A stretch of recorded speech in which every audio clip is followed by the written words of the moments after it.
Alright, after no small delay, we are finally here with our last HalfBeard Survives, BioShock 2. The sequel to one of our most well-liked playthroughs, BioShock 1, obviously. This is a game I really wanted to showcase before we went off the air, as it were, because I feel like this is a game that is deeply underrated, so let's just get into it. For those wondering why the hell this took so long to put together, even though I promised it'd be up on Halloween, basically the PC version is a big crashy mess. My Xbox has some weird issue where the controller keeps disconnecting every 10 minutes, and the PS3 takes forever to download things. So between all of that and me having to buy all three separate versions, though I already had the PC version, thankfully, it was a fun weekend. Let's just put it that. Anyways, let's get into this. Start this up. Medium. I have beaten this game like 2 or 3 times before, so I'm not too worried about it. We'll have some fun. So yeah, BioShock 2. What is there to say about BioShock 2? There's a lot, and we'll get to it all, obviously, over time. Just like BioShock 1, something I have a lot of knowledge about thanks to the book, and thanks to just all my time with this game. So if you've got any questions, throw them into the chat. Into the, not chat, this is not a stream. Into the comments! And I'll answer them when I get to them. But just like right off the bat, I mean, this is not as good as BioShock 1 in terms of story. That's the big thing with this game. The story's good, but it's not quite as strong and sturdy and just deeply interesting as BioShock 1's story. But it does a good job at building the atmosphere of BioShock, really evoking that feel the first game did. And the gameplay is, I think, better. So let's start it up and we'll see what that's like. So right now, opening of the game happens before the events of BioShock 1, right before the Civil War kind of hits its peak. Which actually, there's a multiplayer in this game. There's a multiplayer mode, like deathmatch, classic style FPS multiplayer, and that takes the form of the BioShock's, of the Rapture Civil War, of the two sides kind of fighting against each other. So I think that's pretty neat. But anyways, this opening scene happens before that, right when kind of things are all nice and relatively peaceful, though tensions are mounting, and we play as one of the Big Daddies. Specifically, one of the prototype Big Daddies. Oh, I gotta turn on subtitles for this. We'll do that in a second. I'll be quiet during this part right here. A little bit. This is our little sister, Eleanor. Let's go out to play, Daddy. She's a happy little one. They did a lot to make the little sister seem less creepy in this game. They're not quite as malformed. Their skin is less pale. The little sisters in BioShock 1 look a little fucked up, a little formed from all the genetic experiments and whatnot. The ones in this game are a little bit less so. You're intended to want to feel a bit more inclined to protect them, because that's a huge part of this game, rather than being a little disgusted by them and thinking they're, abominations of nature, which, technically they are. They are genetically altered beasts that drink the blood of dead human beings, even if those are monstrously spliced human beings themselves. So, whatever. And look! This one room of Rapture we get to see before the fall looks pretty nice. And that's literally all of nice Rapture we get to see, because now we're going to have some bad stuff happen that's going to lead to us seeing post-Ryan Rapture. But yeah. This cutscene's great, because you get to see a bunch of cool BioShock shit used in a cutscene rather than in gameplay. Like that guy, throwing electrical at you, them using very specific BioShock weapons, him pulling up the drill and doing cool drill shit. That's great. And there's a little touch in just a second here that they do where they use a plasmid from the first game in a very kind of story way, which I think is really cool. Specifically right here. He throws out the hypnotized Big Daddy plasmid at you, which is cool to see that used in story. He's perfectly safe now. Because of this crazy lady. This is not your daughter. Do you understand? This is Sophia Lamb. Is Eleanor, and she is mine. She's kind of a crazy cold bitch. Now, kneel, please. She is this game's main antagonist. Remove your helmet. And she is intended to be a opposite to Ryan. Where Ryan had flaring tempers and was very passionate and was very much objectivist. She is very calm, very cold, and very much about the community, the group. Very, very kind of socialist and communist to a point. Wait for it. Yeah. And we skip ahead a little bit. We get this nice, great scene of the logo aging, and then we move on. Actually, for those who forgot, there's a subtitle for this game originally. It was called BioShock 2 Sea of Dreams, which is a real pity they dropped it, because I think that would have added something to the game, have that subtitle. I think BioShock 2 is just a little too flat, a little too on the nose. And it puts too much of an expectation on this game to be a worthy successor to the first game. I think adding Sea of Dreams, or just calling it BioShock Sea of Dreams, would have really made this game a bit more favorable in people's eyes. Anyways, that's Tenenbaum waking us up. She has found us. And she's gonna help us out, just like she did in the first game. Meanwhile, we wake up, and here we are, in gameplay. Watch that UE3 pop in a little bit. Yeah, this game doesn't look great on the PS3 or the Xbox 360. This game looks really good on the PC. You can, bump it up to DirectX 10, and it is it's just gorgeous. And it's just a real pity that, it has the issue of not running well on Windows 10. It supposedly runs fine on Windows 7 if you remove a specific driver. And Windows 8, it'll kind of run well that way as well, but just on, it just crashes like crazy on Windows 10, and I found no way to fix it, so sadly, this is the version we're using. Alright, we got subtitles on now, we can go play.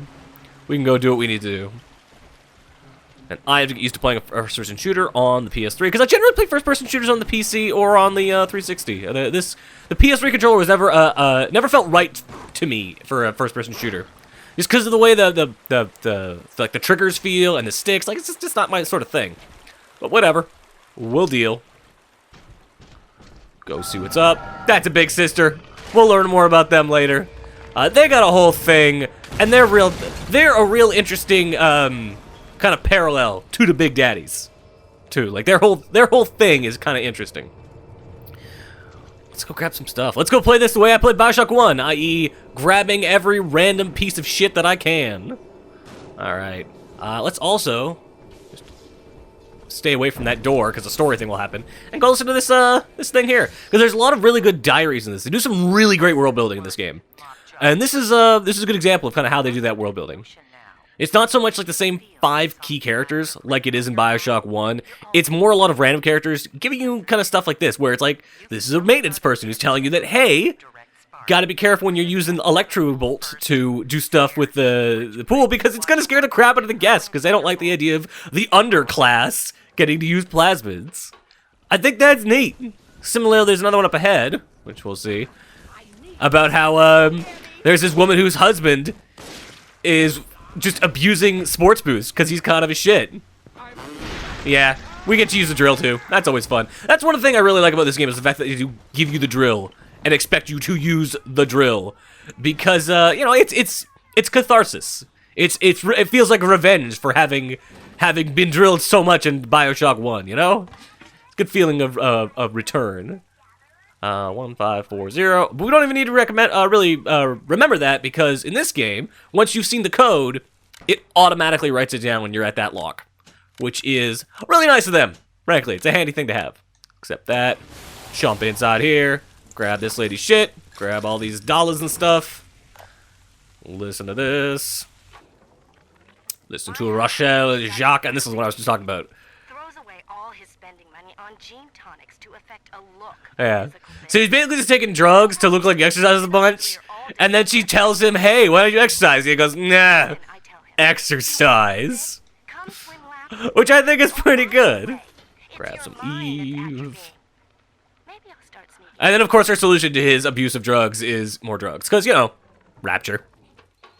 Get here, get a weird psychic flash forward thing, weird psychic connection thing that never really gets properly explained in the context of this game, because why would it? Alright, I'm gonna go look over here a little bit too, just trying to remember. There's some cigarettes and stuff that I don't need. What's that? More cigarettes? Oh, cash money though. Money dollars, always useful. Grab our Electrobolt, our first gift from Eleanor. And yeah, this character, I believe his name is Delta. I think this guy's name is Delta. Gets some really useful stuff in that he is, he's strong like a Big Daddy, but he's still able to use powers, plasmids, like Jack. And in fact, he's, like you saw, he had that IV port for it. He's got crazy windows on his gloves to spit him out. I always thought that was kind of neat. And if you're wondering why he is the prototype and why they wouldn't just use this model for the finished version, it's because the thing that makes a Big Daddy actually obedient, subservient, isn't installed. He has a chemical bond to Eleanor, but he doesn't actually have to protect her. He still has free will, which is something that is not ideal for your underclass servant that's supposed to kind of do everything for the overclass. You know, you want him to be a bit more subservient. So that's why this guy is not just a big lumbering monster like the regular Big Daddies. He's not intended to be. He's intended to be more he's intended to be more willful. And that was then they decided that was a design flaw and they cut that out later. So that should tell you everything you need to know about Rapture and its development of the Big Daddies and that program. Go down here, grab the shit off this guy. Also, yeah, I was talking about Sophia Lamb earlier a little bit, how she's the opposite of Ryan. In the power vacuum that has, you know, arisen from both Ryan and Fontaine being dead, she has jumped in.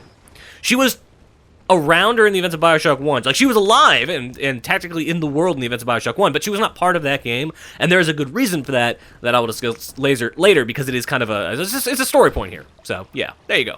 More answers. Go through there. Oh, right, I need to turn on the lights first. That's a good point. Bam. That'll open up this door.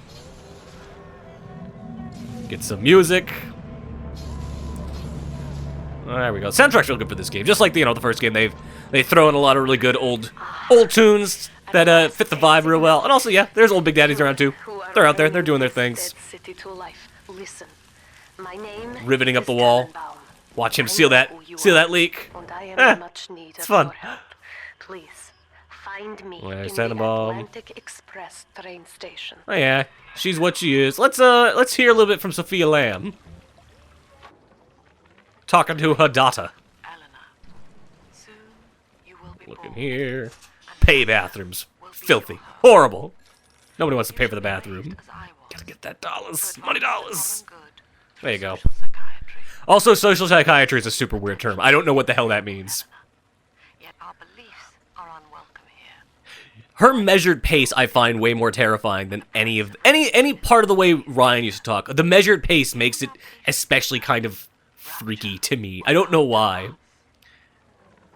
Also, well, I'll show it in a bit. I gotta kill this lady first. Die, bitch. There you go. Also, one cool thing I really liked about this game is they decided to go real immersive on making you a Big Daddy. In addition to the kind of rim around the screen that is my helmet, if I stand underwater like this, you can kind of hear it padding. Let's see, this might be a tough place to do it, but you can kind of hear it. Yeah, hold on, that was a good way. You can hear it padding on your helmet. You see how it's putting drips of water on the pane of the glass. Like, there's lots of cool little affectations they put on to really give you the feeling that you are a big, lumbering monster in a diving suit. It works well. Also that also still works.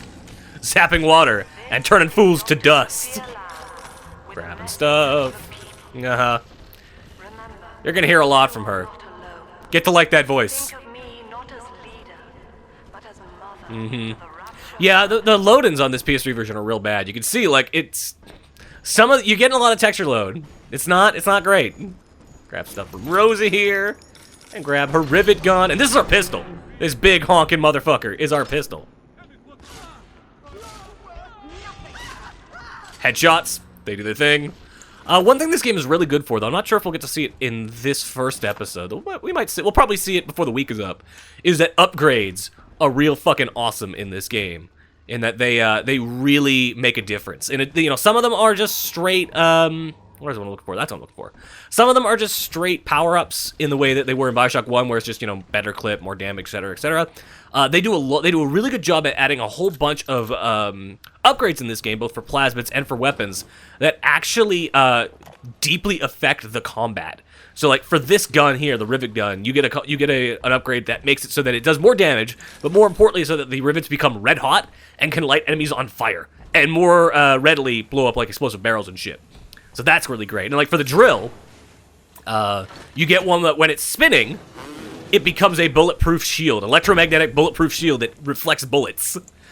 So that's all pretty cool. Oh, I hear guys behind me. Yeah, I hear you, motherfucker. Also, we got a diary to listen to. Let's listen to that real quick. And sneak up on this guy and do the old zap and slap. Here it is. Zap, slap. Real Love it. Rapture. This is Also, yeah, this is fun. This guy is not from Rapture. He's not born here. He came down here to find his little girl, which is the subplot, which I'll get into a little bit later, once we start running into Big Sisters, and I have to start explaining Big Sisters. Because they are an integral part of that. Also, that'll be right here. I'm just going to see her for a second. Just a little bit. Let him finish. maybe if I find this Dr. Lamb. I like how kind of fucking terrified of Rapture normal people are. Which, you know what? Fair point. You should be terrified of Rapture. It's not a great place. Also, I love that your flashlight in this, when you go into dark areas, the light comes from your helmet. That is the light shining from inside your helmet on the ground. It's neat. Hello? No? No. Sister doesn't want you playing with her. I don't know why that's not subtitled. But yeah, there's Big Sis. She's maybe a little bit of a problem. So, it's explained at some point, but not well enough that it's not worth explaining right now. Basically, what a big sister is a big sister is a former little sister. So, at the end of BioShock 1, Jack took a bunch of little sisters up to, oh man. Oh, sorry, it'd be hard to talk and fight. These fights are tough. At the end of BioShock 1, Jack took a bunch of, little sisters up to the surface with him and saved them. You might remember that happening. Oh, is she gone? Yeah, she fucks off. Alright, cool. But that didn't save all the little sisters. And more importantly, Rapture still needs little sisters. So what ended up happening was, when Sophia Lamb got out and started setting up stuff, she started sending people up to the surface to recapture the little sisters who had since been, had since been de-sistered, using that weird thing from, first BioShock, as well as capture new little girls. All the girls who were young, she was able to turn back into little sisters, or, well, not back into little sisters. All the ones who she caught that were young girls, she's able to turn into little sisters. And all the ones that she recaptured were, at this point, now too old. This is, 5 or 6 years. It's enough time past BioShock 1. They're now too old to become little sisters anymore. Their bodies would reject the slugs. So she turned them into basically big daddies. She turned them into big sisters, whose job is, much like big daddies, to protect the little sisters. But they also have the ability to drain admin blood from people, as well as execute a whole number of plasmids. So that's what their whole deal is. They are recaptured little sisters from the first game who have since been turned into big daddies. Into protector monsters. Oh, alright. What am I doing? Ryan is talking about how things be cray. Got it. That says to go over this way. I'm gonna go over this way instead. I don't think I can go in there. Nope, no. Back to my gun. Big crazy wall there. Ryan is talking about how he does not want to have a kid. A lot of reference to the first game and Jack and kind of what his excursions in Rapture did for the place. That water could look better. Yeah, I'm real bummed out we're not playing the DirectX 10 PC version, because that looks so much better. It also runs at 1080p. I'm pretty sure this is running at 720, which is, that's a bummer. This game can look way better. Oh, we missed it. That's a great little view here where she's there, and you can see that right behind her. Oh well. It's just worth playing. If you like BioShock, it's worth playing this. Just like the atmosphere and the feel of the gameplay it's exactly like the old BioShock. It's exactly like BioShock 1. Even if it is not as strongly written, because it's not written by the same people. This was made by... Who's this made by? It was made by like 3 different 2K companies. I think like 2K Marin, 2K Shanghai, and 2K Australia. Hold on. As well as Digital Extremes, the people who make Warframe. They're the people who made this game. And you know what? They did a bang-on job. Also, this happens. You get some cool underwater shit. Because, hey, guess what? Use a Big Daddy. You get to be underwater. He's all just like, no, I don't want to be underwater. This isn't cool, guys. And yeah, underwater, you move a lot slower, but you don't have to worry about combat. Your weapons are put away. There's no real fighting outside. You just get to kind of enjoy yourself. And there is stuff to find outside. Like, there are a few... Like, these sections are pretty limited. This game's very much, very much linear, but you will find some stuff. You'll find some sea slugs, get some Adam. The death of many great men. Mm-hmm. Alone, you will not. Rapture's a bad place, got it. You can still reach the train station. Yeah, there's some items too. You see some rivets over there. Gotta reach the train station, and then you can see a little sister and a Big Daddy through the glass, and that's the new type of Big Daddy in this game, the launcher Big Daddy, who has auto turrets and grenades and shit. He's a real problem. Watch this fight scene. There's also kind of showing off the primary thing in this game, which is protecting little sisters. That is the big thing you spend a lot of this game doing, and we're going to spend a lot of the game doing it because in order to get the best stuff, you have to guard the hell out of your little sisters and make sure that they get as much gathering as possible. Because that is how you get Adam. That is how you buy new abilities. Get a good look up. That, you know what? There's a good chance that's the plane from the first game. Who knows? I know this does not happen concurrently with the first game. I don't know 100% how much longer it is after the first game, but it's something like 5 to 10 years. This is 1968, and I think this is supposed to be 1968. And I believe the first game takes place in, like, the early 60s, in, like, 62, I want to say, maybe. I'm not sure. I'd have to go back and look at the first BioShock. I don't remember when that game is supposed to take place. I know it's the 60s. I'm just not sure if it's supposed to be like 67 or 62 or 65 or whatever. So, yeah. And go look around a little bit. Big old anglerfish got eaten by a shark. That was fun. A great view of Rapture. Yeah, look at that visual. Look at that vista. They did a good job. It's not a BioShock 2 as we would have wanted it to be, as a rational building out the story to be even crazier, which was essentially what BioShock Infinite was, and more importantly, the DLC for BioShock Infinite. If I had to put my opinion in there, but in terms of more BioShock, more Rapture, it does the job. It does the job surprisingly well, better than it has any right to, I would say. I think I saw something up there. Hold on. Can I jump up there? No, I cannot. Alright, moving forward. A lot of fumbling around when you're in your big old Big Daddy shoes, especially when you're outside underwater. Oh, there she goes. She sees me. And there's more than one of her. There are a number of big sisters, just to make that clear. It is not a singular adversary. We'll go over here. Hit the flood drain. The airlock. Get airlocked up. And, move on to the next level.